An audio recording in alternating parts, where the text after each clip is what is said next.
What does it feel like to know exactly when and where you are going to die? Not comfortably on Earth, surrounded by loved ones, but rather 200,000 miles away in the freezing absolute void of deep space, where every single breath you take brings you one step closer to suffocation, and the very ship designed to protect you has suddenly become your tomb. This was the terrifying reality that struck completely without warning on April 13th, 1970, instantly transforming what was supposed to be a routine voyage to the lunar surface into the most desperate, impossible fight for human survival in the entire history of space exploration. How do you bring three men safely home when the cold mathematics dictate that they are already dead? To understand the miracle of their survival, we must first go back to the beginning, to a time when going to the moon had paradoxically become somewhat mundane. Less than a year after Neil Armstrong's historic first steps, the American public had already begun to lose interest, increasingly viewing multi-million-dollar space travel as just another routine government operation. But for Commander Jim Lovell, a seasoned veteran of the Apollo 8 mission who had orbited the moon but never walked on its surface, this upcoming flight was anything but routine. He was joined by lunar module pilot Fred Haise, a highly skilled and enthusiastic engineer who was incredibly eager to finally leave his own footprints in the lunar dust, and command module pilot Jack Swigert, a brilliant but last-minute replacement thrust into the primary crew just days before launch due to a sudden medical scare. Together, these three men were destined to sit atop the colossal Saturn V rocket, a towering marvel of human engineering filled with highly explosive liquid fuel, trusting their very lives to millions of intricately connected parts, completely unaware that deep within the guts of the service module, a microscopic flaw was already waiting in silence. Down in Houston, the atmosphere inside Mission Control was overwhelmingly confident, operating flawlessly under the steady leadership of Flight Director Gene Kranz. As the final seconds of the countdown meticulously ticked away on April 11th, 1970, with absolutely no one sensing the ticking time bomb they were about to send up into the heavens. With a deafening, earth-shattering roar that shook the very ground of Florida, Apollo 13 tore violently through the Earth's atmosphere, pinning Lovell, Haise, and Swigert fiercely to their seats with crushing G-forces as they rode the meticulously controlled explosion directly toward Earth's orbit. The violent shaking eventually surrendered to the serene, floating weightlessness of space, marking the official beginning of what appeared to be a flawless outbound journey. In these critical early hours, the crew flawlessly executed the complex mechanical maneuver to extract their lunar lander, named Aquarius, from the spent upper stage of the rocket, setting their definitive course for the rugged Fra Mauro highlands of the moon and gradually settling into the quiet, rhythmic routine of a long-duration spaceflight. By the evening of the third day, the crew felt relaxed enough to host a live television broadcast, proudly showing off their temporary zero-gravity home among the stars. Yet tragically, almost no major television networks even bothered to carry the broadcast, assuming the American public was simply too bored with space to tune in. Unfazed by the total lack of an audience, Commander Lovell cheerfully signed off, wishing a pleasant evening to whoever might still be listening down below, before the crew quietly returned to their mundane housekeeping duties, preparing to wind down the day and settle in for a well-deserved restful sleep period. It was at this precise moment of absolute calm that Mission Control noticed a minor, seemingly insignificant drop in pressure within one of the spacecraft's cryogenic hydrogen tanks. Following established standard procedure for such a minor anomaly, Capcom radioed up to the crew, casually requesting that they stir the cryogenic oxygen tanks. A highly routine maintenance action simply designed to prevent the super-cold slush inside from stratifying, something they had practiced countless times in the simulators. Without a single second thought, Jack Swigert reached across the command module's intricate control panel and firmly toggled the fan switches to the on position. He could not possibly have known that damaged Teflon insulation on the fan wires hidden deep inside oxygen tank number 2 was sparking, instantly igniting a catastrophic fire in the highly pressurized pure oxygen environment. Within mere seconds, the tank violently ruptured with a massive, terrifying bang that shuddered through the entire spacecraft. triggering a deafening cascade of blaring alarms and abruptly plunging the crew into a living nightmare. A nightmare that began with a violent, metallic shudder, instantly throwing Command Module pilot Jack Swigert hard against his restraints as a sickening crunch echoed through the usually quiet cabin. Startled by the sudden concussion, Fred Haise frantically scrambled back through the darkened tunnel from the lunar module, his heart pounding as he witnessed the main control panels lighting up like a Christmas tree. Meanwhile, Commander Jim Lovell abandoned his duties and swiftly floated back to his command seat, desperately scanning the sea of amber caution lights, trying to comprehend the sheer scale of the cascading failures. Prompting Swigert to press his radio transmission button, breaking the tense silence of the void to utter a phrase that would forever be etched into the annals of history. "Houston, we've had a problem," Lovell repeated firmly, his voice cutting through the static. A stark understatement masking the terrifying reality that their spacecraft was actively dying beneath them. Down on Earth, those chilling words sent an immediate shockwave through mission control, instantly shattering the mundane routine and plunging Flight Director Gene Kranz into the fight of his life. As Kranz locked eyes with EECOM engineer Cy Liebergott, whose telemetry screens were displaying impossible data, showing vital oxygen pressure and electrical voltage plummeting toward absolute zero. Initially, the engineers desperately clung to the hope of a simple instrumentation failure, a mere computer glitch because the sheer mathematics of what the screens were showing meant certain death, until Lovell unbuckled himself, floated over to the small circular window of the Odyssey, and peered out into the pitch-black abyss to search for any physical signs of damage. What he saw completely shattered any remaining illusions of a computer error. A thick, glittering cloud of frozen gas was violently spraying out from the side of the service module directly into the vacuum. It was their precious oxygen, the very breath of life itself, venting furiously out into space, leaving a brilliant, deadly tail of ice crystals in their wake. Which meant far more than just losing the air they needed to breathe, because in the Apollo spacecraft, liquid oxygen was precisely what fed the fuel cells that generated all their electricity. Without oxygen, the fuel cells were dying rapidly, starving the command module of its lifeblood power, causing the main cabin lights to flicker and dim as the hum of the machinery began to fade. Realizing the catastrophic magnitude of the crisis, Gene Kranz famously ordered the doors of mission control to be locked, commanding his team to block out all distractions and rigidly work the problem, triggering a frantic, desperate scramble both in space and on Earth to isolate the leaking tank and save the last few drops of oxygen, forcing the crew to shut down vital reaction control valves. However, despite their brilliant, rapid-fire troubleshooting, the gauge continued its relentless, unstoppable drop toward zero, forcing everyone to face an incredibly grim and heartbreaking realization. The command module, the pride of the American space fleet and their only shielded vessel designed to re-enter the Earth's atmosphere, was rapidly bleeding to death right before their eyes, meaning the long-held dream of a magnificent lunar landing was now officially permanently dead, abruptly replaced by a singular, terrifying imperative: pure, unadulterated survival. Their only slender hope lay in the fragile lunar module, affectionately named Aquarius, a tiny insect-like spacecraft designed strictly for two men to briefly descend to the lunar surface, which now possessed exactly 15 minutes to be completely repurposed and powered up before the main ship died completely, forcing them to use it as an emergency improvised lifeboat.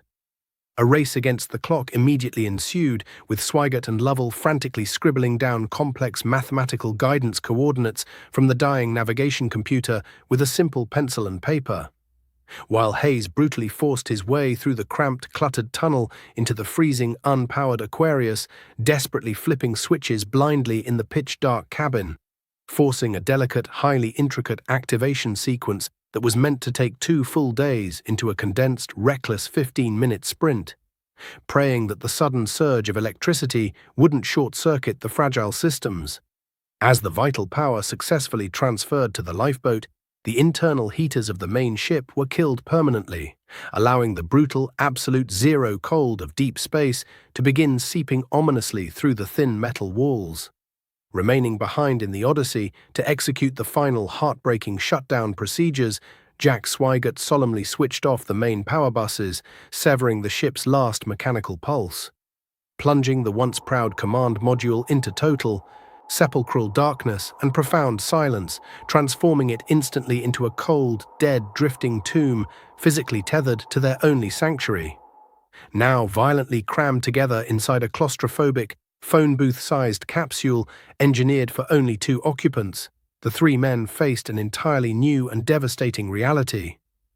The initial explosion had physically nudged their spacecraft off its precise trajectory, meaning if they simply did nothing, they would completely miss the Earth and drift into the endless solar void forever.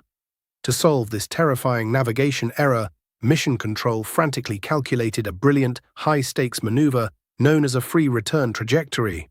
requiring them to use the Moon not as a destination, but rather as a massive cosmic pivot point.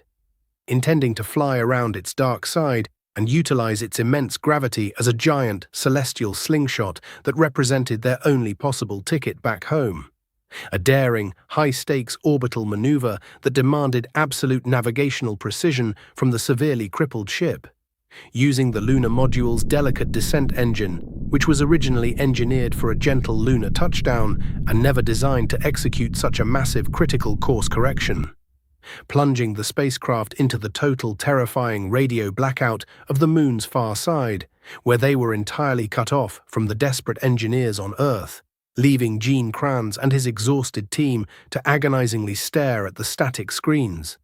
holding their collective breath in a silent, suffocating tension, as Lovell masterfully controlled the spacecraft's delicate alignment manually,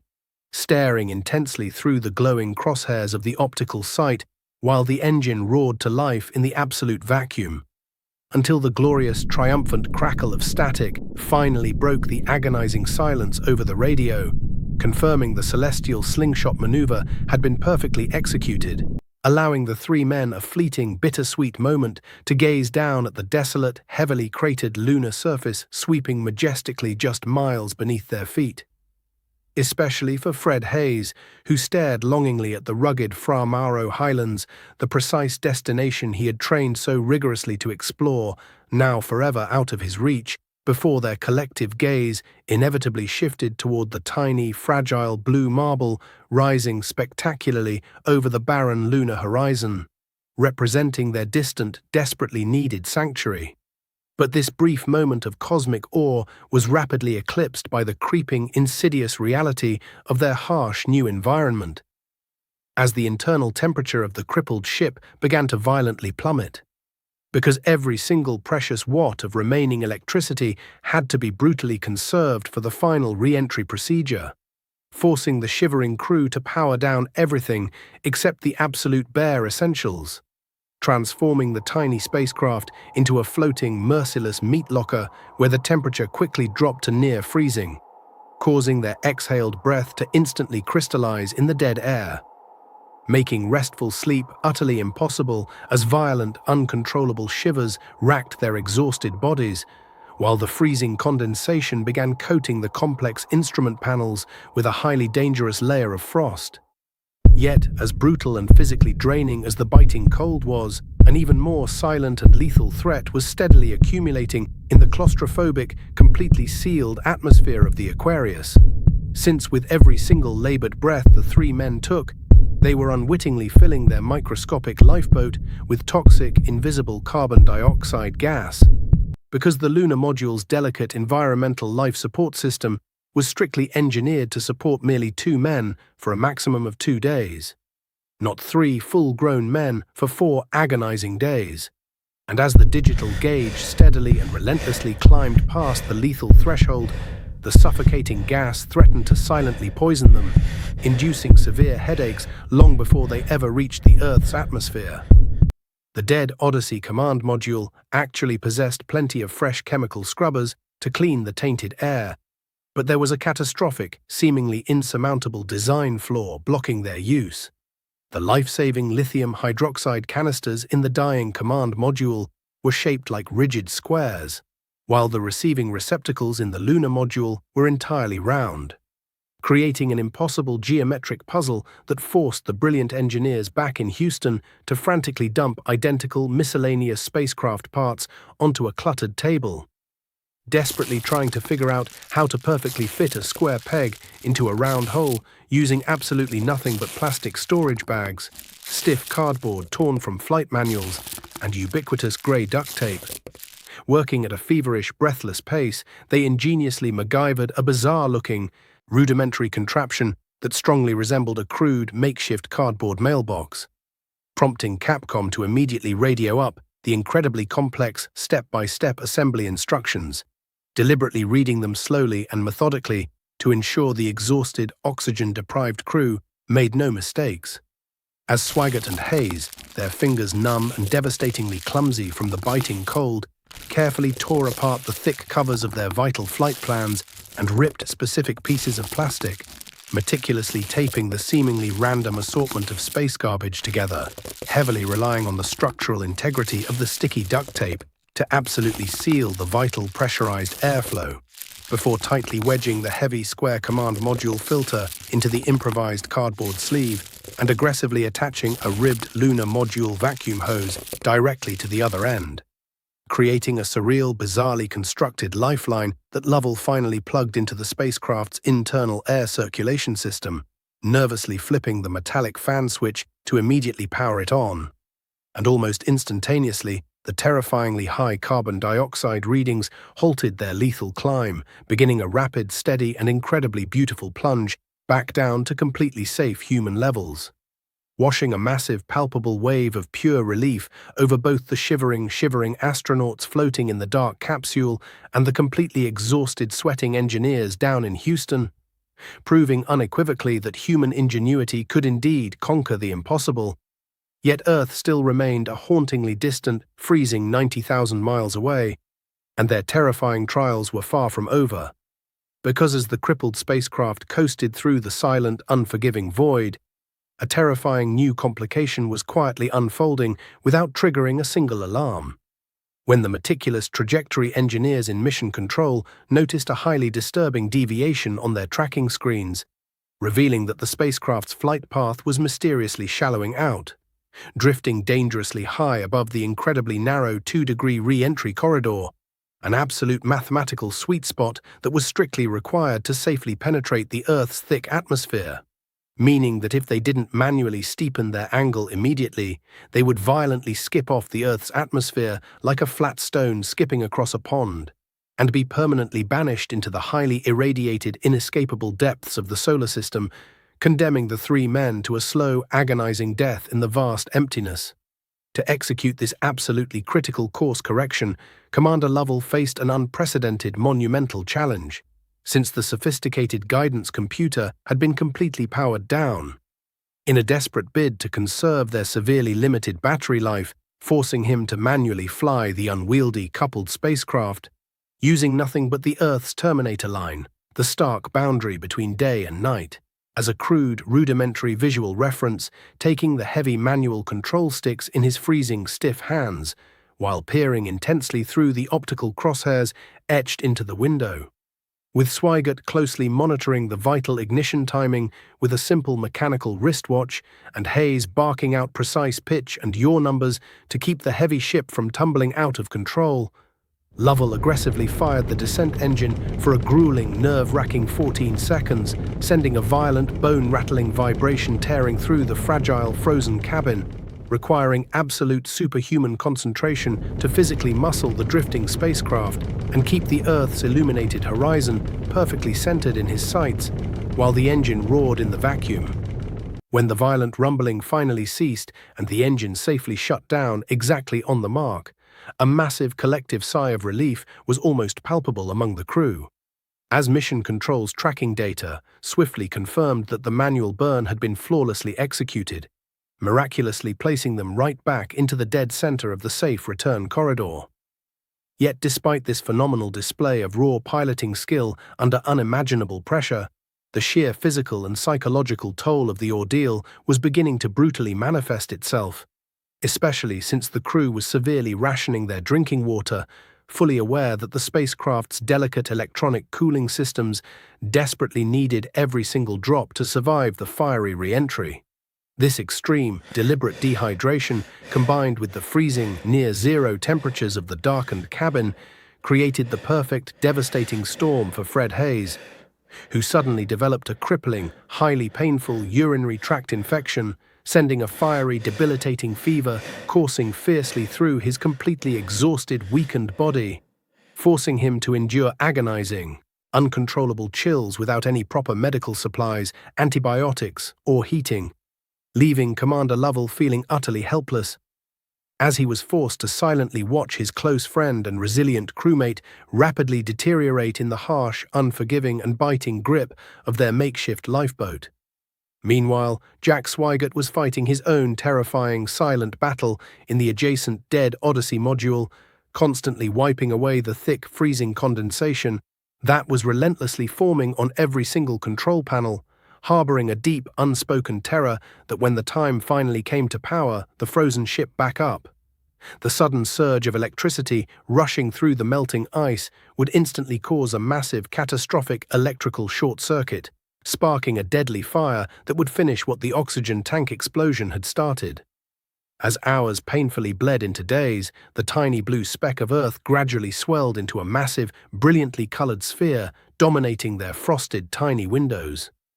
serving as a constant, tantalizing beacon of hope that paradoxically amplified their growing, gut-wrenching dread regarding the final monumental hurdle that lay just hours ahead.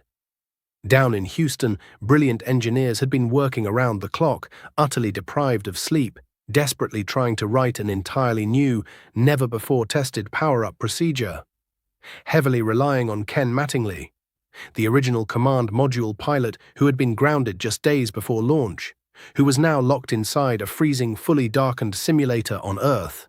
methodically and painstakingly testing every possible switch configuration to safely wake up the frozen Dead Odyssey without exceeding an impossibly tight power limit, knowing that drawing even one single, minuscule amp of electricity over the limit would instantly blow the ship's frail batteries and kill their friends out in space forever.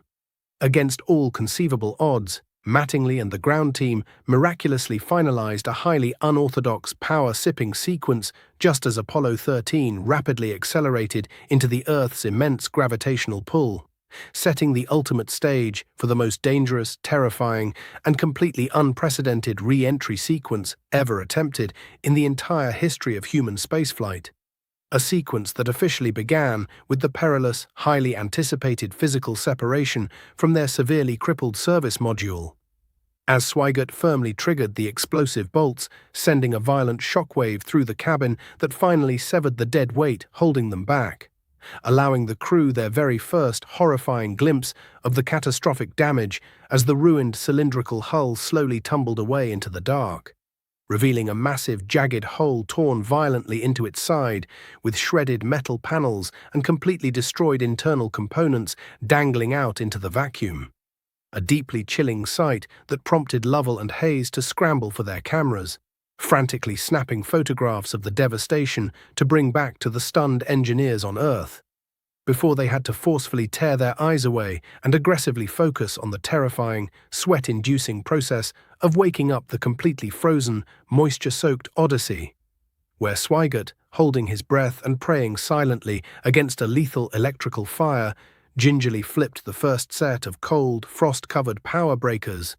and watched in sheer, unadulterated awe as the darkened instrument panels miraculously blinked back to life, successfully illuminating without a single deadly spark, which meant the time had finally come to bid a somber, deeply emotional farewell to the tiny, cramped Aquarius, their faithful lunar lifeboat that had kept them breathing against all odds,